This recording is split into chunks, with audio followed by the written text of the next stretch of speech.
Peace and Black Power family. Wukusu, wake up, clean up, stand up. It's your Harlem educator, author, and activist.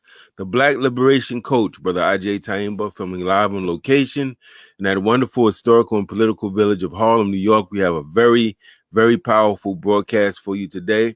But before we start, we want to thank you all for coming in, and we want to give you a little bit of promotion because, as you know, the first and third Saturdays of every month and also different days of the week, Harlem Liberation School and Black Liberation University are at work trying to get through the thick skulls of some of our people, family. This very important African-centered Black political education. So check it out, family. It goes a little something like this. This injustice is done and my people is done by the way of infection. Killing us slowly, erasing our history, death by the way of deception. God, do you know? God, do you know what you are? God, do you know what you are? Goddess, do you know? Goddess, do you know what you are? Goddess, do you know what you are? God, do you know?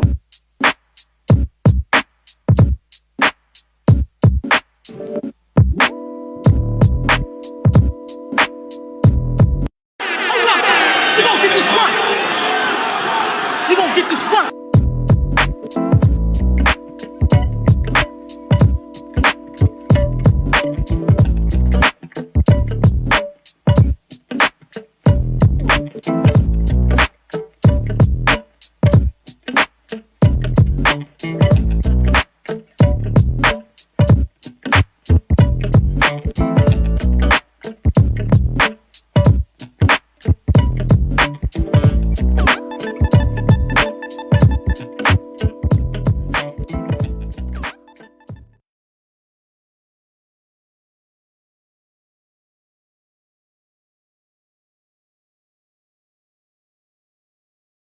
Family, we want to thank you for joining us here at Harlem Liberation School. Of course, because of the epidemic, which many of us believe is Eurocentric biochemical warfare, we are unable to meet as we normally would in a brick and mortar sort of way, face to face. So we're doing a lot of our stuff online. Family, we have a very powerful broadcast for you today. You've often heard the term political prisoner. You've heard of Mumia Abu-Jamal and different Black Panther Party members of the Black Liberation Army, or even members of the Puerto Rican Independence Movement, or different organizations that have been locked up. And you've heard people talk about free them all, political prisoners, and you may not have known what the hell they were talking about. This is why political literacy is important in our community, teaching our people what these terms mean, giving them context so that people are now empowered to engage these issues for themselves. Today, we have somebody that is more than qualified to help us understand what do we mean when we say political prisoner? How is a political prisoner different from a traditional prisoner we think of that's committed a crime? What role do political prisoners or the prison, the mass incarceration system of this empire, what role does that serve in suppressing radical revolutionary movements? All of this will be answered today and given context by our good sister Dequi, who we certainly welcome on board. Sister Dequi Kioni-Sadiki. Peace, my sister. How you doing today? Brother, okay. Peace, brother. Thank you so much. I'm honored and glad to be here. We're good. We're hanging in there like our people have done for hundreds of years. That's excellent, excellent, excellent. And as a little backstory, we should let people know Sister Dequi doesn't enter this discussion as a sideline spectator or a general manager or owner of a team. She's very intimately connected to this subject. For those of you who don't know, Sister Dequi was involved with the Sekou Odinga Defense Committee. Is that correct? Yes. And could you tell us more about that? Because when we brought you to Harlem Liberation School, you might remember me saying, Sister Dequi, you got a movie here. Y'all got a movie right here, because the Black love and the Black revolution is all in this story. Could you share that with us briefly, sister, if you don't mind? Okay, sure. Well, the Sekou Odinga Defense Committee was named after, it was a defense committee to raise funds and fight for the liberation of Sekou Odinga, who had been in prison for 33 years before he was released. So I've been working on U.S. held political prisoners and prisoners of war for many years. Sekou came to New York after doing 28 years in the federal system. And that's how we met beyond the letters. And in meeting, we grew into love and we married. And so the defense committee, I was one of the co-coordinators with one of his sons, and we fought for we raised funds, we built a campaign of awareness, until eventually Sekou was released on November 25th, 2014. So I'm married to Sekou Odinga. And as someone said to me then, they're like, you are not only a part of this movement, you married the movement. That's for real right there. That's real talk. Yeah. And for those who don't know, we could have a whole nother show with Brother Sekou Odinga. That's a whole book in and of itself. And I really think y'all should take my advice. That's a movie. That is a Black love, Black revolutionary. Our people need to know the story. Now, could you tell us, to make this personal and keep it personal, I like to ask people, how did they first come into consciousness? How did they get involved with Black liberation? So how would you address that? How would you say you first got involved with Black liberation movement or Black consciousness or anything like that? Well, I think that's such a great question, right? I was just talking to Sekou the other day and talking about like what you're doing is so very important. It's critical to our being long distance revolutionaries and long distance activists for Black liberation. And so there were two things that when I was talking to Sekou, that I said were instrumental in my political development, my understanding, my vision, and the stamina, right? And that was going to Medgar Evers College. I was married before and I divorced. I was born and raised in Brooklyn, but I lived in New Jersey for a long time. And then when I divorced my first husband, my children's father, I came back to Brooklyn. And when I came back to Brooklyn, I went to college, and I went to Medgar Evers College, which is named after another Black radical revolutionary, Medgar Evers, who was assassinated. And so I met radical revolutionary professors, people who had founded the college. And there from Medgar Evers, I was introduced to, I used to go up to Grant's tomb, which was the Wednesday Harlem nights with jazz. And I met Brother Shep, who had a table, and he was distributing literature about this collective that they were starting. And it was the Black Panther Collective. And the Black Panther Collective, I'm sorry, someone will get that. The Black Panther Collective was an organization, a collective that was made up of original members of the Black Panther Party and newer activists who were coming together to carry on the legacy of the Black Panther Party. So there was Cop Watch, there was feeding, distributing food, there was Cop Watch, visiting political prisoners. That was my introduction to political prisoners. And so that's how I became involved, because through the Black Panther Collective, there were PE classes like what you're doing. We met weekly and we had to read and we discussed and we went out, we visited political prisoners. We went out into the community to do Cop Watch. We went out into the community to distribute food. So we did those kinds of things that the Black Panther Party had done. And the political education was paramount in helping me to not only analyze, but understand, and also informed how to resist and what resistance is and the different shapes that resistance takes, that Black resistance takes. I am so delighted, my sister, to hear you talk about the paramount importance of the political education. I think our community hears it a lot, and it's become cliche, kind of like I love you, God is good all the time, kind of a cliche. And I think sometimes we miss how foundational that is. And absolutely, like you said, analyzing, right? Processing, very important. Understanding, right? It gives context. Like when people say today in 2020, how can they do that?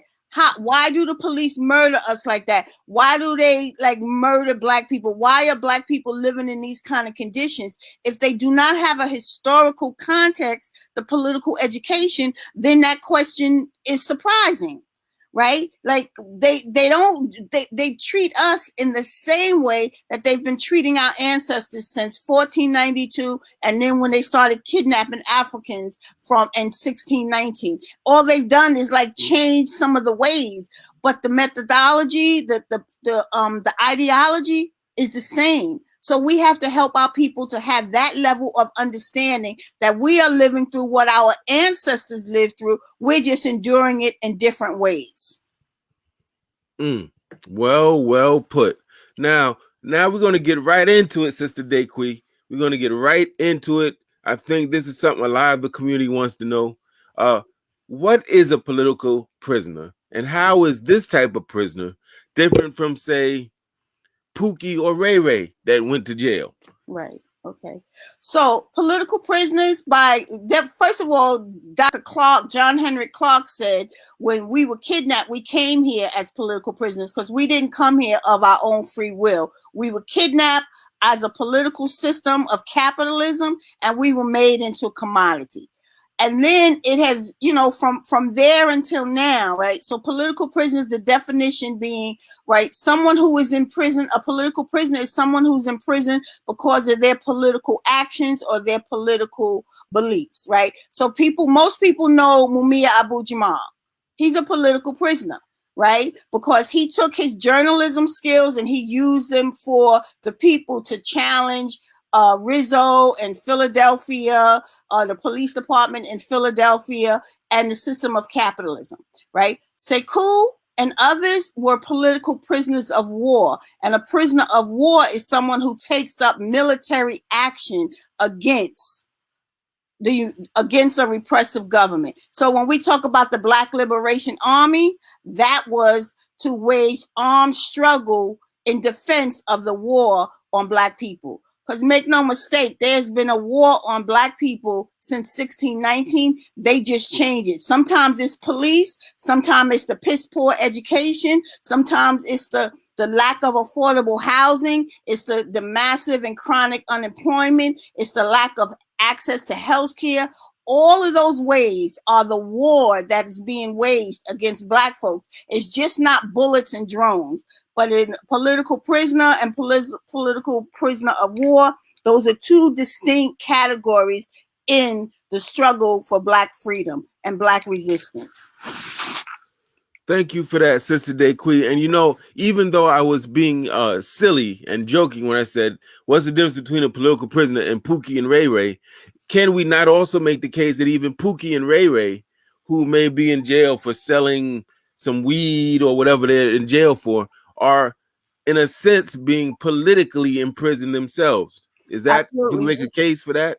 Right. Well, absolutely. It's like what Malcolm says. We are victims of this political economy, right? And so what makes political prisoners different from what's called, well, you say here traditional, but we say social prisoners, right? It's people who are imprisoned as a result of participating in the political social economy that they could fit into, right? So whatever activities they engaged in, right? They are victims / survivors of a political economy of capitalism, white supremacy, racism that locked them out of systems that they can survive, like create a livable wage. We don't say that they're bad because once people know, like Maya Angelou says, when you know better, you do better. So there are plenty of people who have gone to prison as, quote, social prisoners, but became politicized, right?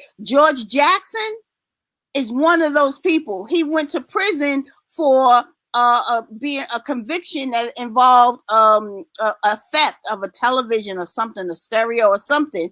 But once inside, he became politicized, right? So there are those of us who are victims / survivors of this economy, and we do what we need to do in order to just get by, as Talib Kweli says, right? And then there are those who actively engage in the struggle for Black liberation against this political economy. So that's the differentiation. But we don't say we throw people away because we don't know. We don't know that, as Malcolm said, we've been bamboozled. We don't know that we've been taught to prey on our community. But when we know better, we do better. And so that's why there are people who are political prisoners and people who are political prisoners of war, and there are people who are social prisoners.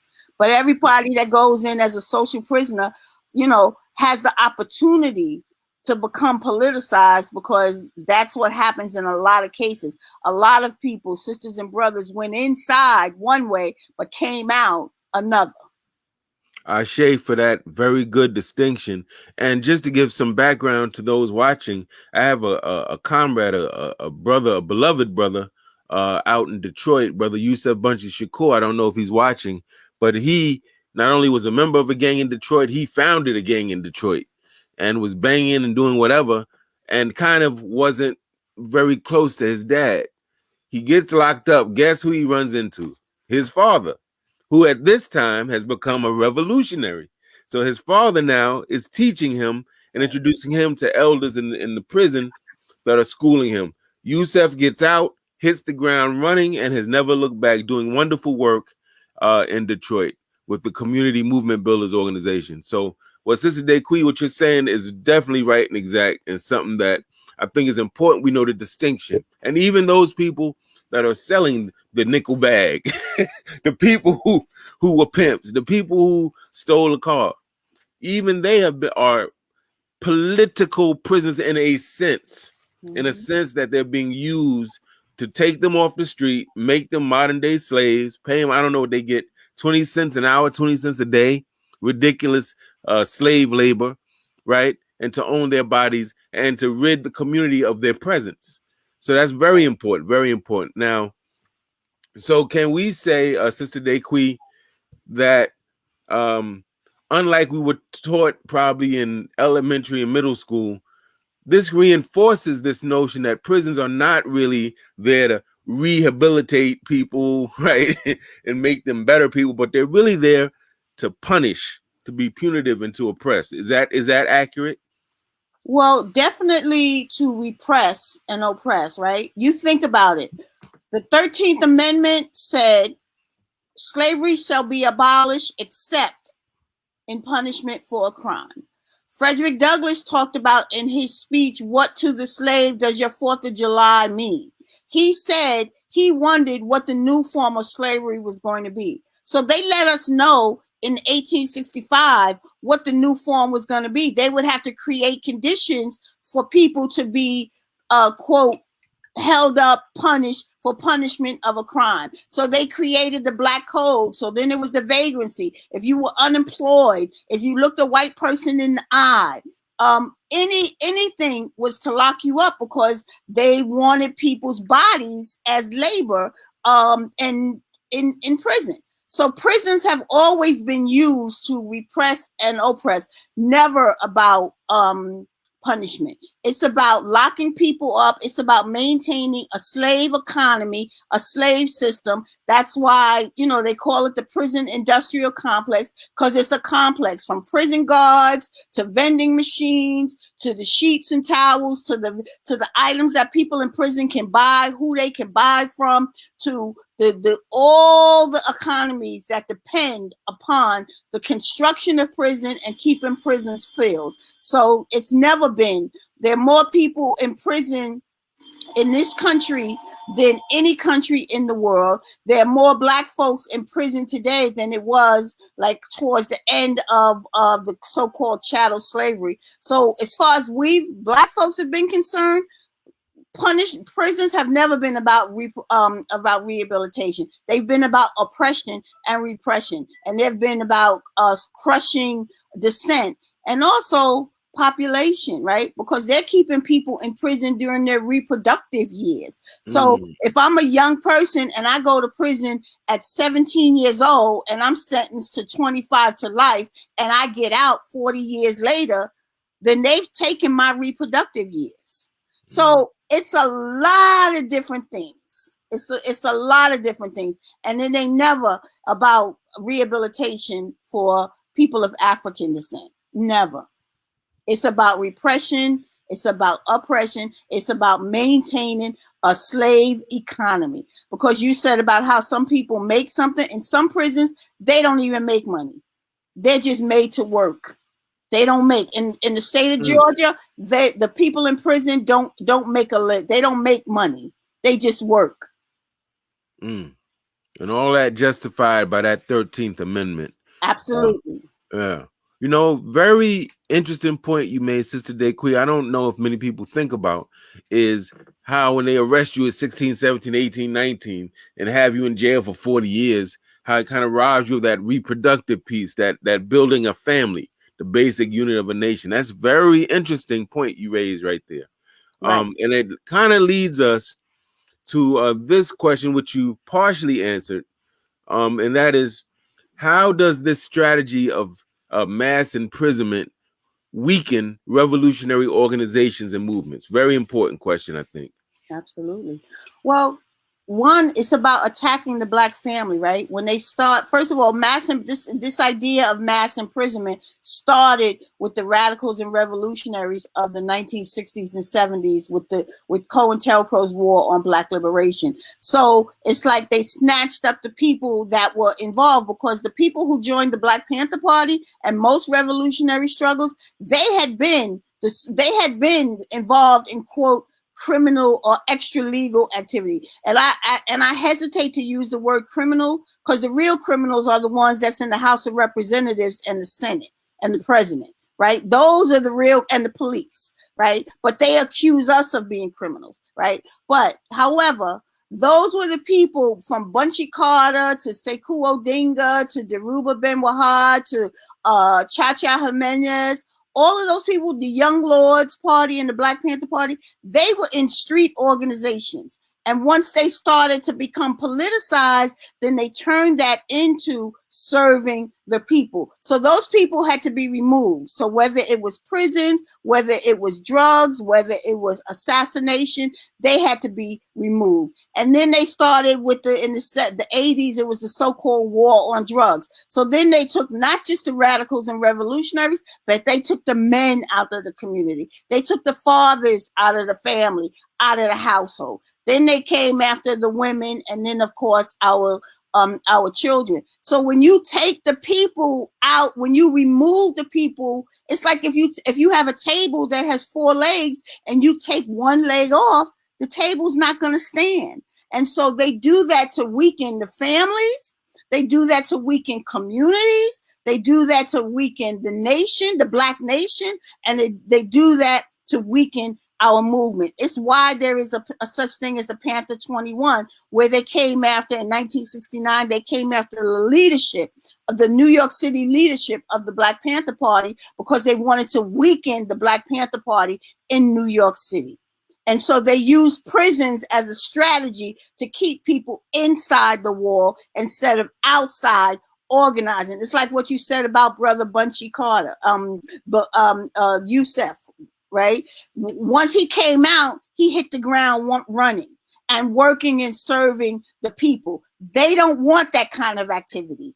They don't want that kind of movement building, that kind of serving the people, defending the people. They want the other stuff. So they use prisons to keep people separated.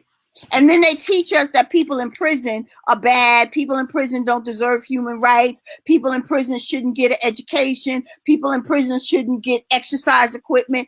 They create this propaganda that says that it's us on the outside versus them, right? And so then it makes that division, that invisible division, but that division is in our mind. So that's how they weaken not just our movements and organizations, but they weaken our families and our communities. It's enough to get you downright upset.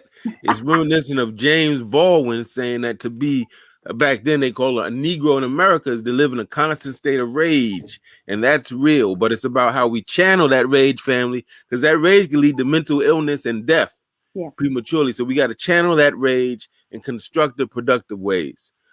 Could you tell us, Sister Dequi, before I go on with some of the other questions, you have been meaningfully involved in this movement, right? So you, actually were involved with the Sekou Odinga Defense Committee. You've been involved with the Jericho Movement. I know you've been talking about it on BAI and WBAI. Could you give us a sense of some of the work that the Sekou Defense Committee did, the Jericho Movement, so that people understand the important work that people are doing around this issue? Right. Well, yeah, sure. The Jericho Movement was created in 1998 by 1996 by Baba Herman Ferguson, who is now an ancestor, as well as Sister Safia Bukhari, and Jalil Muntakim, who was then a political prisoner, but who was released towards the end of 2020. And so it was the Jericho Movement for Amnesty and Recognition of U.S. held political prisoners and prisoners of war. And that is to support, to advocate for, to build recognition, and to ultimately fight for release for these people, for these folks who are in prison. So it's made up of people who went in as political prisoners, right? It's made up, like, the people that are supported under Jericho are, of course, the long-termers that we because it was created to support the radicals and revolutionaries of the 1960s and 70s. But over time, it has expanded to include people who have become politicized in prison and who adopt a philosophy of resistance and fighting and solidarity and fighting oppression, who become under the umbrella of the Jericho Movement. So the Jericho Movement is made up of people who are in prison, as well as people who come home and then who fight alongside the Jericho Movement. And it's because there was a historic march in 1960 called the Jericho March, and that was facilitated by, if you go to the Jericho Movement.com website, you will see a picture of Herman Ferguson. You'll see the Solidarity Coalition, because we got white anti-imperialists who fought on the side of Black liberation. We got the Puerto Rican independence movement. You have, wherever there's oppression, there's resistance, and where there's resistance, there's repression. So in that sense, then there are people who become political prisoners. Now, I'm deviating a little bit, but I'm going away to come right back. I feel that we cannot go further until people know more about Baba Herman Ferguson. This is a beautiful brother that is now an ancestor. Could you give people a little bit of understanding of this brother's importance and his contribution to the Black liberation movement, Sister Dequi? Well, just when you said that, this is a beautiful brother. Like, when our people become ancestors, sometimes we can think of them and smile and laugh.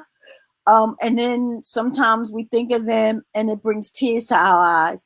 And that's what you just did the way that you spoke about Herman. So Herman was a New York City educator. He had been involved. He worked alongside Malcolm. He was part of Malcolm's organization of Afro-American Unity. When you heard him, he used to describe what it was like that day that Malcolm was assassinated at the Audubon, which became the Malcolm X Dr. Betty Shabazz Memorial Educational Center. So he is a legend. He was a freedom fighter for the people. He was involved in the Ocean Hill-Brownsville struggle for community control of schools. He was a stand-up warrior for the people in Brooklyn and Queens, fight all over the city, but fighting for against white supremacy. He was charged and convicted of the attempted murder of Roy Innes and one of the other guys. It's the National Urban League, I think, too. Mm-hmm. He was convicted of conspiring to kill them, and so to murder them. And so rather than be in prison, Herman left, and he was in exile in Guyana. And he stayed in Guyana for 19 years, becoming a part of the military there, becoming part of the resistance struggle there. And then after 19 years, he came back. Him and his wife, Yalua, his partner, Yalua Ferguson, who's also a warrior woman in her own right. He was politically imprisoned. Of course, they met him at the airport, took him up to prison. He served 7 years, and thankfully, the judge that people lovingly refer to as Cut 'em Loose Bruce, the Honorable Judge Bruce Wright, was a Black man who said no, because Sekou says something all the time. He says, if they just give us the law, then we would be free in terms of political prisoners. But the fact is, they don't give us the law. It's not the criminal justice system, it's the criminal injustice system. And so Judge Bruce Wright, when the parole board and the state was trying to keep Herman inside, he said, no, this man is eligible for release, and I demand that he be released. And so after doing 7 years, Herman was released.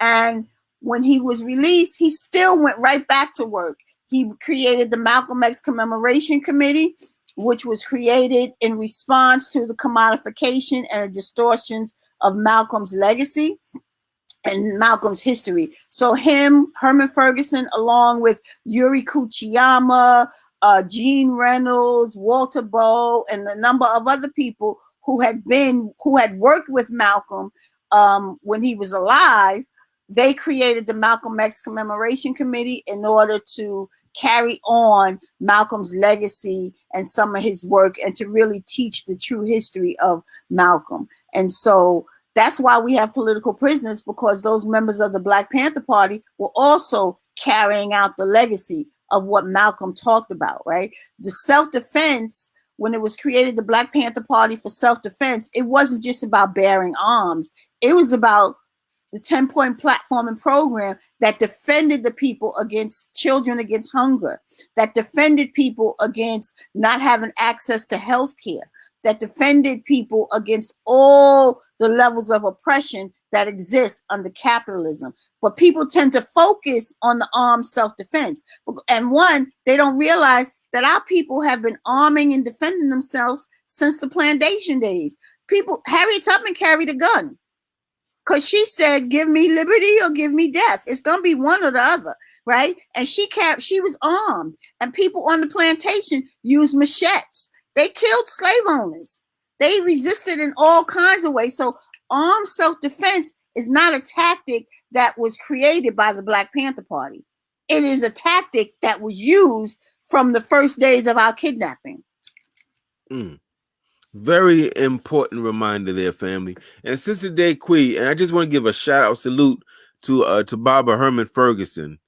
I mean, family, we could run down a list of names of people who are no longer physically here that are just mind-blowing when you think of the level of commitment and sacrifice and how they raised up, touch sisters like Sister Dequi, myself and other people. It's just, and so when we act in the moment now, always remember somebody's watching you, and somebody not even born yet is going to read or hear about you, and you're going to affect their activism later on. It's very powerful concept when you really wrap your mind around how that works, how that energy works. I'm just now checking out the chat. I just want to say greetings to all these folks. I see the brother Mark mentioned Gene Reynolds. Yes, she's all of them are pretty much ancestors now. But yeah, she was a wonderful sister, just a loving elder, just would say, come here, baby, come sit down here and let's have a conversation.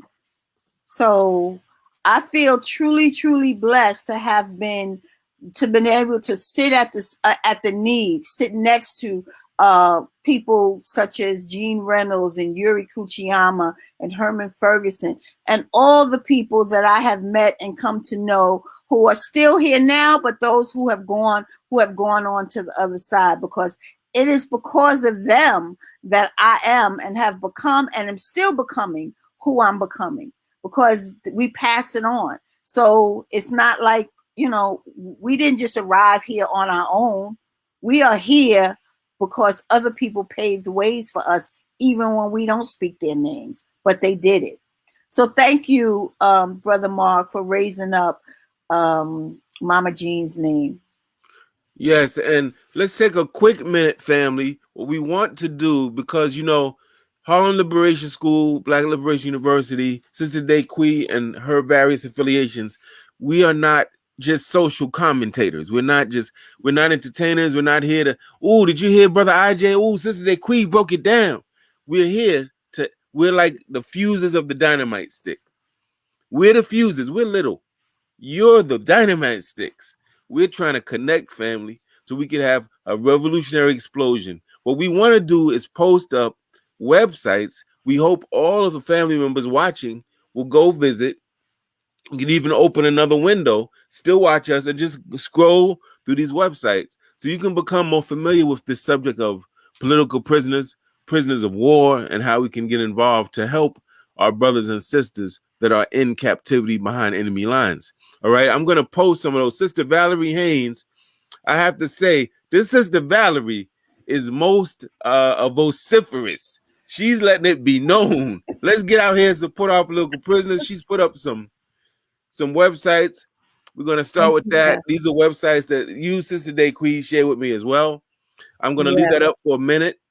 Make sure you check out the Northeast Political Prisoner Coalition at wordpress.com, family. That's up there. We also want to make sure that you check out the Jericho Movement. Right. So you can, let me just say the Jericho Movement was created by people who were present and former political prisoners. The Northeast Political Prisoner Coalition, which Val is a part of, that was founded by Sekou Odinga when he came home.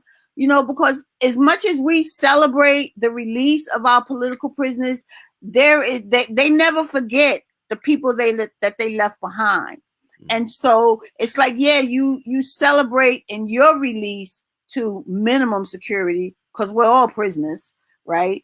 But you celebrate your release into minimum security, but you remember that there are people who are still behind the wall. So Sekou created the Northeast Political Prisoner Coalition that's made up of family members and different organizations that support and advocate for political prisoners. Excellent, excellent, excellent. I want to also, I know there's a PayPal. Family, we charge for this event. I want to make sure people are clear on what's going on here. I have never been and probably will never be wealthy. I've resigned jobs. I mean, you know, this is not the job of people trying to be wealthy. It's not going to me.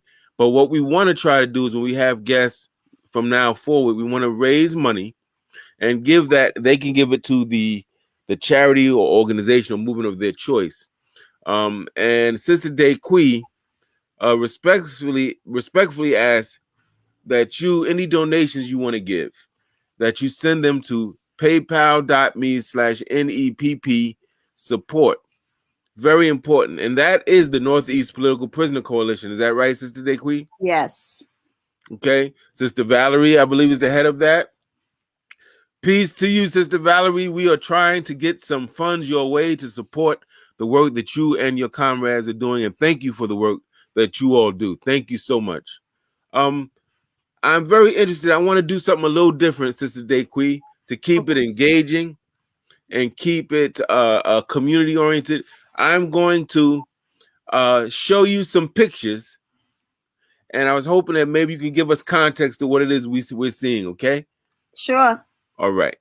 Let's see. Hold on one second, and let's see what we got. Okay, so someone is asking the PayPal, and I think it's going across the screen. It's paypal.me/NEPPC support. Okay, what I'm gonna do is make it static so that it doesn't. There it goes. So it stays. Everybody, that is the PayPal. PayPal.me/NEPPC support. I want to leave that up for a minute so that people can get that information. Brother Eddie Miles, Brother Tim, those are two brothers. Sister Dequi, they were there when you came to Harlem Liberation School. Yeah. They got pictures with you. These brothers are big supporters. I know they love you and the work you do. So I just want to shout them out because I know that you mean a lot to them. Thank you. And like I said, I can't keep up with the chat, but I'm seeing, that's why I just want to send greetings and black love to everyone that's here. And thank you so much for joining us. Absolutely. Now, I'm going to show some I'm going to take this off the screen to PayPal. I'm going to put it back on for the duration of the show, family. So don't worry. But it's paypal.me/NEPPC support. We'll bring it back on in a minute, okay? All right. I want to show Sister Dequi some pictures and get her responses so she can give us some context to what it is we're seeing. Well, first of all, let me start with this. I got to do this for the family. This is when Sister Dequi came to Harlem Liberation School, blew up the spot, family. She did a very important presentation. Black women in the Black Liberation Movement. And I mean, she took it back and brought it all the way up with a really fantastic PowerPoint presentation. That's myself, my oldest daughter, Nubia, in the middle, and our sister Dequi. I should also note that there was a mural that had been done of Sister Dequi. That's the mural of her there. So it was really interesting to have her posing in front of a mural of her. That was kind of hot. But now let's get into the nitty gritty. What do we see right here, Sister Dequi? Okay, so that is a picture of that book, right? That's me, and then that's Sekou on the other side, and then Matt Myers on the other side. So there was I mentioned the Panther 21, which was the case in 1969 where the leadership, New York City leadership of the Black Panther Party, was arrested, charged with all kinds of crimes, supposedly. And it was around Easter time because they were supposed to be blowing up botanical gardens and department stores and all kinds of stuff, right? And so it was, as I said, to squash the movement. But they wrote a collective autobiography called Look for Me in the Whirlwind. And it was all the people that were part of the 21, except for Sekou was not in the original because he had escaped and he ended up in the international section of the Black Panther Party. But this book, Look for Me in the Whirlwind, has been out of print. And then we noticed that you couldn't even buy it because it was selling on eBay or Amazon or one of them for like hundreds of dollars. So a conversation took place where it was like, well, let's do, Sekou and Matt started having this conversation about redoing the book and Deruba. And so what we did was compile that book that Sekou and I are holding, or Matt is holding it too, is the re-edition of it. It's 2 books in one. It's the original Look for Me in the Whirlwind, which is something the Honorable Marcus Garvey said, and it's updated chapters, essays with Sekou, Deruba, Sundiata, Jamal Joseph, Deruba Ben Wahad. I co-edited with Matt, and I submitted an essay as well. And so that is the original book that Matt is holding in his hand. So it's called Look for Me in the Whirlwind, from the Panther 21 to 21st Century Revolutions. So that's what that book is. And people can buy that book. How much is the book, baby? $25.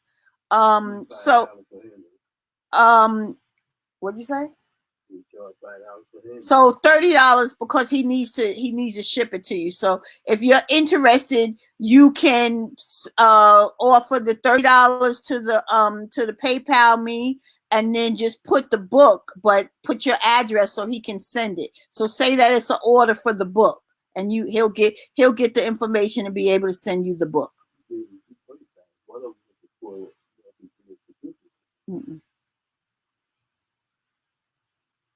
Okay. Ajay? Uh-oh. Yeah. Oh, okay. Say, the post office is closed. Mm-hmm. You're not. Okay. Now, thank you for that, Sister Dequi. What are we looking at here? So every year we have we march in the African American Day Parade. And so we have a contingent for our freedom fighters. And so that is one of the years, I don't remember what year that is, but that's one of the years that we marched in the African American Day Parade that's held in Harlem, like the second or third week in September. And so that's what that picture is. So we carry banners, we carry pictures, we give out literature to build awareness, because most people would, when they hear that they are Black Panther Party members in prison, they're like, what? Because there are people who remember, you know, when people, that day is a family day. So lots of people come out to the parade, so old and young. And when you talk to older folks, they're like, I remember that. I used to eat breakfast at the breakfast program. So it's we do that to build awareness. Okay. And here we have a brother that I think a lot of people are familiar with. Yeah, that's Dr. Mutulu Shakur, one of our political prisoners.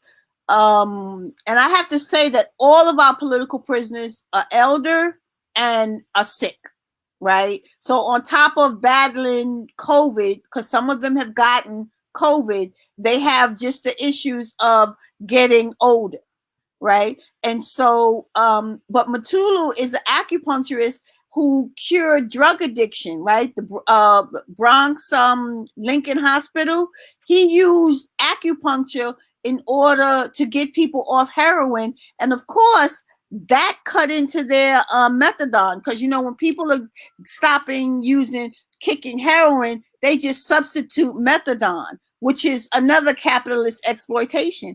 And so Mutulu and the acupuncture clinic that he established, they were cutting into that.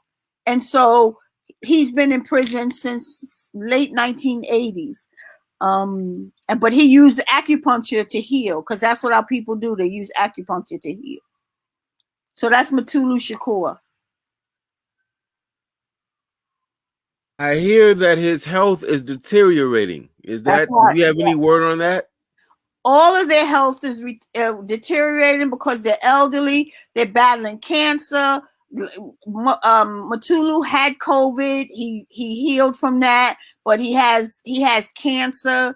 And they're like, people were in prison from the 60s, 70s, 80s. Now they're in their 70s and 80s. Sundiata Acoli, who the book Look for Me in the Whirlwind is dedicated to, he's 84 years old. He should not be in prison. Agreed. That's brother Ed Poindexter. He was a member of the Black Panther Party in Omaha, Nebraska.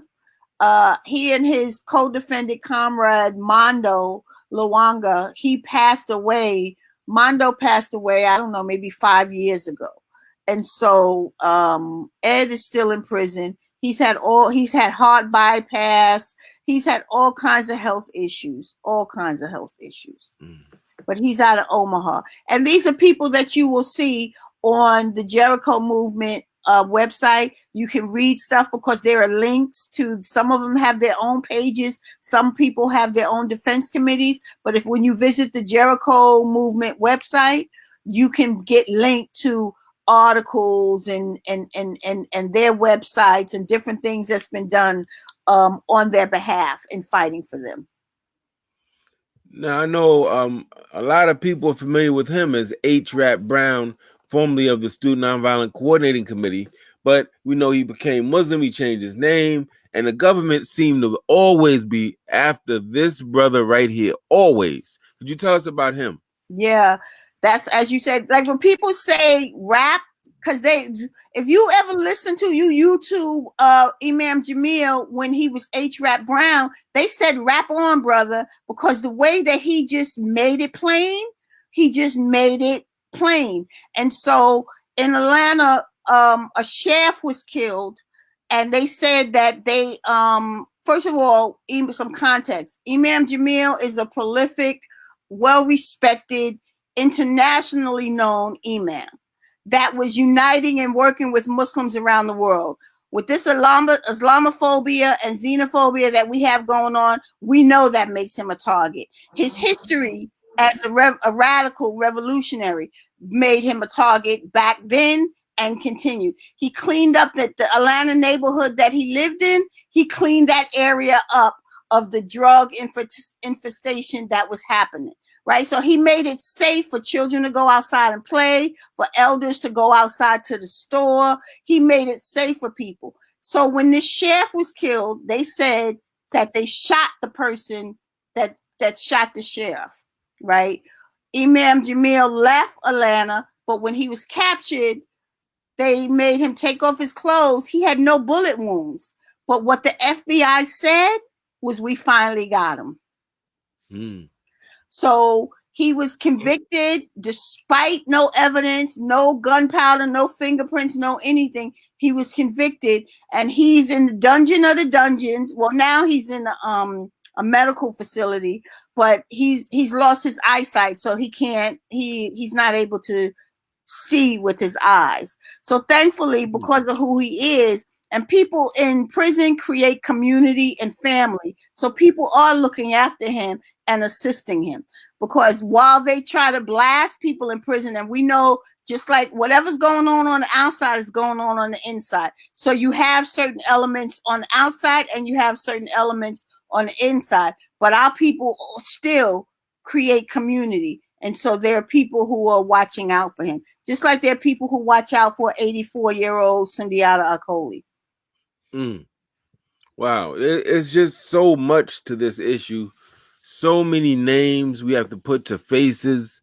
Yeah. So much work we have to do. I see Sister Valerie's doing a really good job of giving us some sites and some background information. I'm going to be putting that up, Sister Valerie. Bear with me. I'm going to be putting it up. I do want to do a little bit of housekeeping.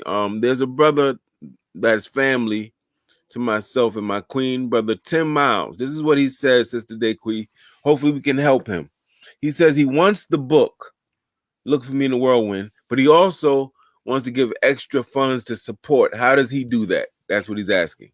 So he can make whatever donation he wants, right? Whatever amount, and then say for the book too, and then put his address so that then, Sekou will take the money for the book to ship the book to him, and the rest will be for the support of our freedom fighters. And now, where does he send that money to, Sister Dequi? It's that PayPal. Okay, to that PayPal. You can put your address. Okay. Brother Tim, I hope you got that. And that PayPal is right here. Right? Okay, Brother Tim, you would send what you're going to send there with a note with your address and a note. This is for the book, and this is extra to give to the cause. Right. All right. Hopefully, Brother Tim, you got that. And if not, Brother Tim, call us. Right. Call us. We'll let you know. Right. We're a phone call away. He said he got it. Thank you. All right. Now, I want to make sure we don't have any more housekeeping, because I want to ask you now. Now, we know that Sister Assata Shakur was liberated from the white man's captivity. We know that took incredible ingenuity, incredible bravery, to the point that we don't even talk about that in depth, so that the enemy don't know how it was done. But today, we're using slightly different tactics. Today, there's petitions, and there's marches and rallies. People are calling and writing letters. What are some of the ways, if we were to put forth calls to action to our people, that they can get involved? What specific things can we do to draw attention to our political prisoners, Sister Dequi, and to hope to protect them while they're in captivity, and to hopefully help them get released? What would you suggest to the people? Well, all of those things that you said, right? Because petitions matter in terms of numbers, right? The number of people who sign, right? It's putting pressure on politicians. Like when people get ready to start running for office, what do they think about making the freedom of political prisoners? Is that part of their platform?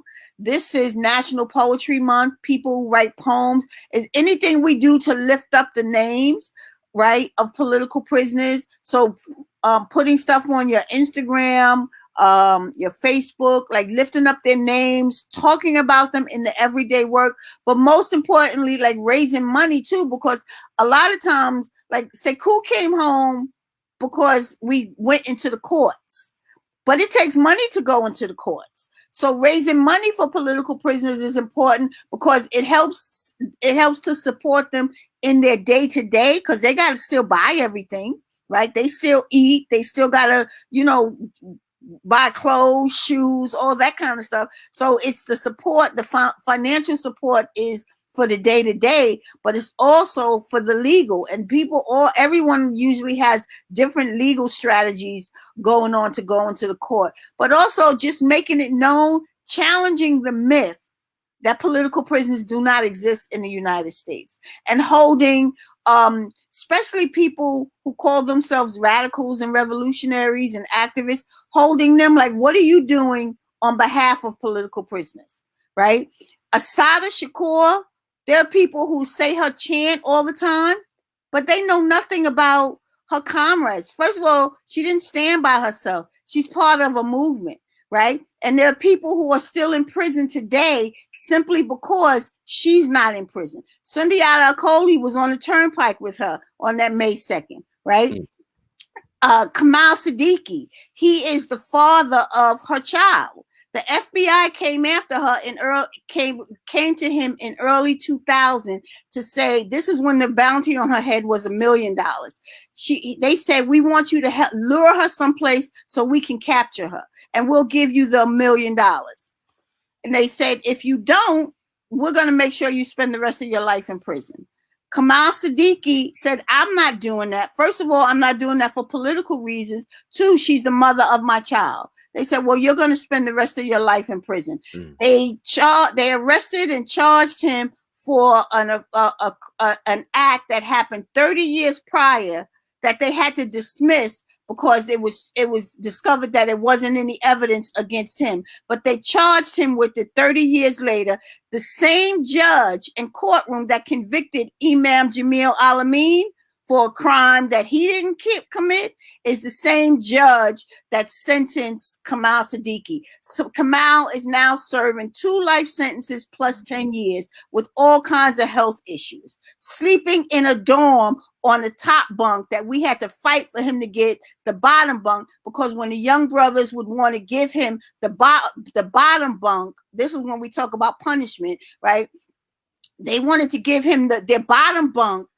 The facility would penalize them so that to make sure that with the pain in his leg, the ulcers on his legs, the bleeding, leaking ulcers on his leg, he had to climb up on the top bunk. But there are people that don't say Sundiata's name nor Kamal's name. And those are 2 people that are directly linked. Kamal is only in prison because he refused to take the reward offered to him by the FBI. Now, of course, we know that it's a $2 million bounty. But people who talk about Assata, and this ain't no shade against the sister, right? She's our modern day Harriet Tubman. But these are not folks that are in isolation. Assata Shakur is part of a movement, and people are still in prison today because they're mad that was successful and she's not in prison. So if you raise up the name Assata Shakur, raise up the name Sundiata Acoli, raise up the name Kamal Siddiqui, right? And so raise it up in New Jersey, where Sundiata was charged in New Jersey, right? So making politicians or elected officials, like holding them accountable, like these are the issues that impact my community. Where do you stand on these issues? Sister Dequi, while you were speaking, a number of members of the community are responding. My queen says that we might have to do what the old folk used to do: fry fish sandwiches and host freedom parties. That's right. That's right. And Brother Eddie says he has a form letter script that he got made that we can use to help folks do letter writing and petitioning. Right. I think that's very important too. Yeah. People who may not be the best writers, they have a script you can use. That's right. Instead, he'll reach out to people and find the best way to leverage it. Yeah. That's why I say if you go to those, and then you could write political prisoners when you go to the Jericho Movement website, write to them, ask them what you can do to assist them, because they can tell you. Right? Right, exactly. I see someone said about, Charles Barron. Absolutely. Like, thinking about who we have run. It ain't just voting, it's who we voting for, right? So think about running, or think about people that you know that can run, that represent the specific needs of our community, right? There ain't one way to do it. It's all these different things. And it's like a stew. Everything matters in the stew, because the carrots give it a flavor, you know, the yam give it a flavor, everything gives it a flavor. So it's the same thing. So to the poets, write poetry, right? To the writers, write books, write essays, write articles, write letters, write songs. I'm gonna kind of turn my thing around here. I don't know if you can see that. No, I don't know how to do it. Sorry about that. I was trying to show you a CD cover. We did a project when Sekou was in, a CD project that was called Freedom Ain't Free, because one of our political prisoners who was murdered by medical neglect, Abdul Majid, he used to say that all the time: freedom ain't free and it don't come cheap. So we did a CD project to pay tribute to the Black freedom struggle and our captured Black freedom fighters. And it was poetry, it was song, it was speeches, it was just a beautiful thing. And that helped us to raise money. So there's all kinds of, everybody can't do the same thing, and everybody shouldn't be expected to do the same thing, but everybody can do something, right? If it's just writing a letter, if it's just posting on Instagram, direct people to the website to say, this, you want to know what you can do? Ask somebody. Ask the political prisoners, or go to the Jericho Movement and see what people can do, because people have different things going on. That's right. Thank you for that, Sister Dequi. And Sister Valerie reminds us that there are petitions already in existence for Brother Sundiata, Dr. Mutulu, Brother Mumia, Imam Jamil, Rochelle McGee. Check out their website. So a lot of the political prisoners we have their own websites where you can kind of get information from them directly. And if that doesn't work, Sister Dequi, correct me if I'm wrong, you said to go to Jericho Movement's website, right? Or to the other website you gave us that has information. Is that correct? Yes. And then I'm Jalil Muntakim, who was our 40+ year political prisoner. He went to prison. He was captured when he was 19 years old, and he just came home a couple of months ago. He is now a great grandfather, but he is, you know, he's here with us in minimum security, and he's reminding us, because again, people continue to work, right? So he created something called the Spirit of Mandela. So that's another coalition of folks that are working on behalf of political prisoners. So he has their website here as well. So people continue to work inside and out, right? People inside and outside the walls, people continue the work because it's who they are. Now, Sister Valerie makes a very good point that people may not think about. She says that writing our political prisoners and building relationships with them is very important. Most are elders who are dealing with health issues, and they may not respond immediately, but they'll write you back. Could you explain to those who may not know why it's important that we kind of write letters and build relationships with our political prisoners? Great. Well, it serves many purposes. One is letting our freedom fighters know that they are not forgotten and their sacrifice is not forgotten. That's prominent right there to say we recognize what you did and we don't forget. We speak your name and we love you, as Sister Shaban says about Jalil, right? So we love you, we're here for you, and we appreciate your sacrifice. Two, it lets the prison administration know that there are eyes on our folks, that just because you have them behind that wall doesn't mean that they're isolated, that there's a division between us, right? There may be prison barbed wires and prison walls and towers, but we're still connected, right? So it says something to the prison administration, right? Two, it's for us, because what we learn, we're not doing anything that bigs us up.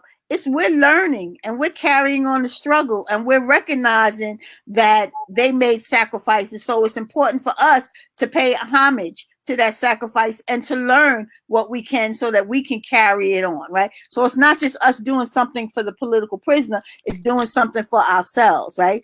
And two, it also sends a message to other people that are watching, because if we want people to get involved in this struggle, we have to let them see that we support people who are involved in struggle. So, because if our political prisoners are left behind the wall, forgotten, people say, yo, I ain't getting down with that, because you do all that stuff and then you come in here and nobody pays you any attention. Nah, we can't have that. And so what ends up happening throughout these 30, 40 years, people in prison get visits, they get letters, right? Where some people don't ever go to the visiting room, right? Some people don't get mail. Some people don't get birthday cards. Some people don't get money put on their commissary account, right? So it serves many purposes. It's letting the prison officials know that we got eyes on our people.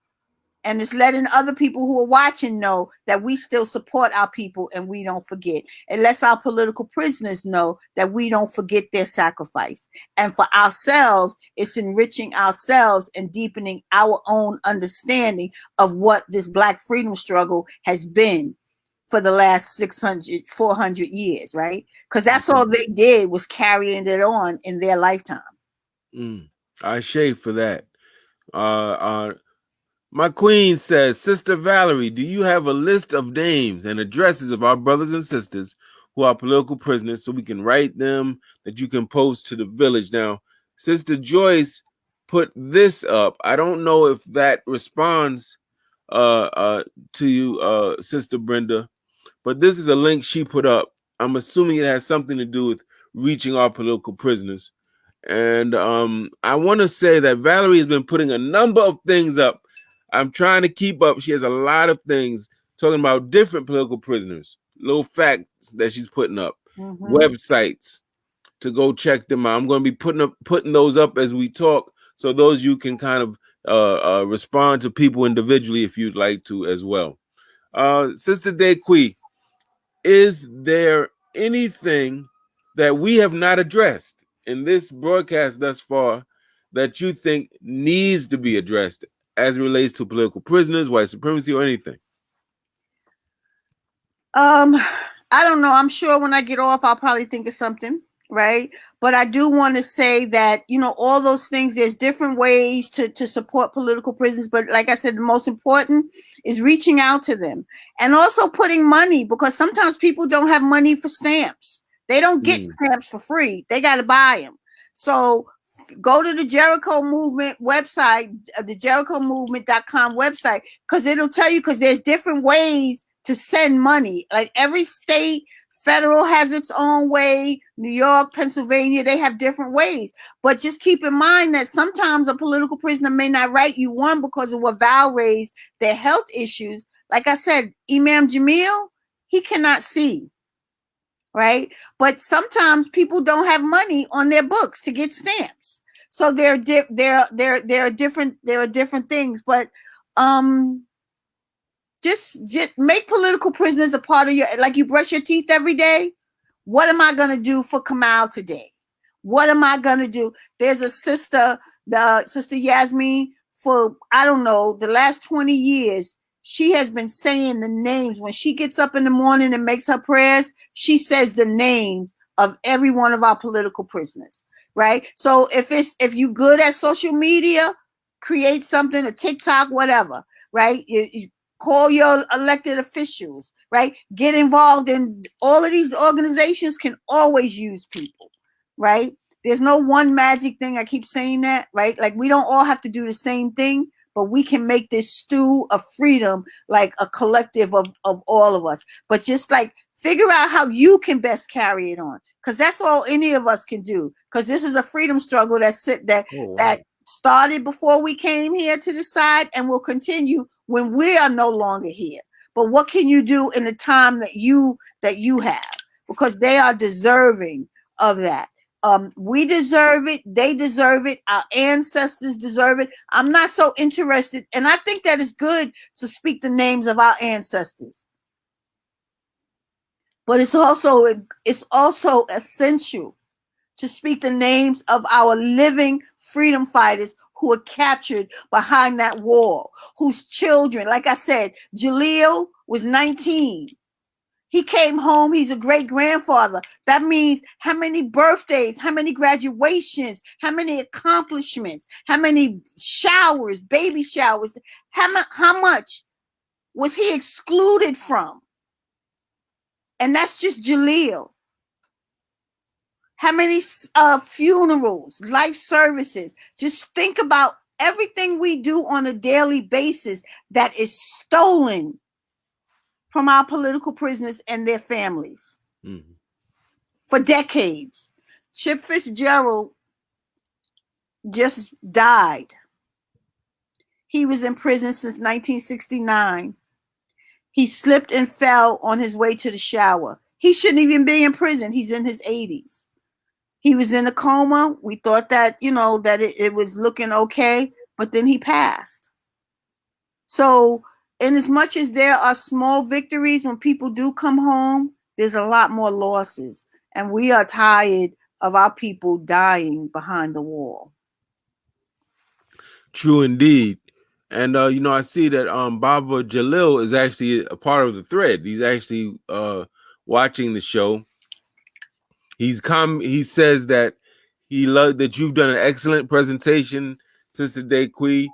Thank you. He's been commenting throughout. We want to send a revolutionary salute to Baba Jalil. Hope that he's in good health and good spirits, and invite him as well to appear on the show. This platform is open for you anytime, my brother, anytime. Just let us know. Jalil is a worker, so you can bet he gonna follow up on that because he was working when he was behind the wall. No, like elders used to say, don't no grass grow under their feet. Don't no grass grow under that brother's feet. That's right. People will be in for a treat because part of why they never wanted him out because he's brilliant. And that's how they weaken our movement. They take our brilliant organizers and theoreticians and educators. That's right. One way or the other, huh, Sister Dequi? That's right. They'll either shut down your social media, do character assassination, put some drugs in your car some way, somehow, or shoot you or lock you up. That is correct. Absolutely. Family, this has been a most important broadcast. My hope always is that we have pushed those of you who didn't know to know something. My hope is that we push those of you who know but are inactive to get out your inertia and get involved, because a body at rest tends to stay at rest. A body in motion tends to stay in motion. We're trying to get you in motion. Those of you looking for something to do, well, how do I reach so-and-so? How I learn about this? It's so much, it's overwhelming. No, it's not. You have websites to go to. We put them up throughout the broadcast. One is the Jericho Movement. The other one is you have to forgive me, the Northeast Political Prisoner Coalition, right? WordPress. And I'm going to see if I think I have that. I want to make sure I put that up. Yes, here. Okay, right there, family. We have 2 websites that will help answer most of the questions you have and put you in touch with the people you need to be put in touch with and give you suggestions, calls to action, things you can do, actionable steps. Sister Dequi, we certainly want to thank you for your involvement. We know that for you, this is not an academic piece. This is personal. This is an intimate issue, as it should be for all of us. We salute you, my sister. Thank you. While you're living, giving your flowers right now for the work you have done without a lot of celebrity all the time, without people calling your name, writing you up in big, long articles in their books. But we know you've done a lot of work. And you've actually, this blows my mind to this day, that you can say, my work helped to free my husband. To me, that's amazing. And I think you should be saluted for that. I'm waiting to see that movie come out, my sister. All right? Dequi and Sekou. Waiting to see that, because the people need to know about that Black love and revolutionary story. We thank you, salute you. Thank you for your time. If there's any last words, my sister, I just want to thank everyone for being here. I thank the Creator and the ancestors for watching over and guiding my steps. I thank the people that are here and gone for the sacrifice and the participation, their participation in the in our freedom struggle. And I love how you see, let's get this word. Sister Safia Bukhari used to say, pick up the work, and that's what we do. And so this is a beautiful struggle. It's we owe it to ourselves, we owe it to those who came before us, and we owe it to those who will come after us to do what we can. So I love our people. I love this freedom struggle. And I'm so appreciative of the Harlem Liberation School and Brother for you reaching out. I'm always available. So thank you. Sister Dequi, you're sounding a little low. I don't know what happened. There you go. Okay. There you go. So I just want to thank everybody. And let's keep on keeping on, because when we're fighting to free our political prisoners, we're fighting to free ourselves. That's right.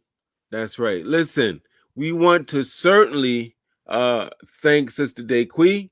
And as I get ready to close the show, family, I'm going to remind us of a few things. Family, first of all, we thank you for coming out. You could have done anything. You came here with us. We many of you bought tickets to come see. The money is going to go directly to that PayPal to help support the movement. We thank Sister Dequi. We thank all the people that she's connected to. We thank her husband, Sekou Odinga.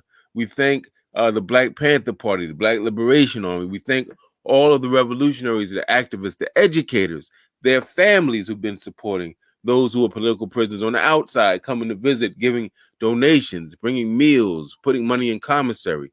Our family, we want to remind you that there is no magic bullet to liberation.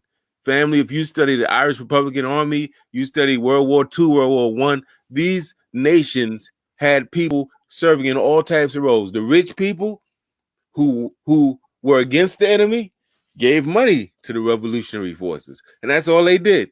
They funded them, right? Then you had people who were the artists. Then you had the poets, and you had the people who wrote books and articles. And so there's plenty of roles to play. Don't think because if you're not the most articulate that there's no role in this movement for you. We need all types of Africans and New Africans. We just don't want no collaborators, no sellouts, and no coons. I think we can say that.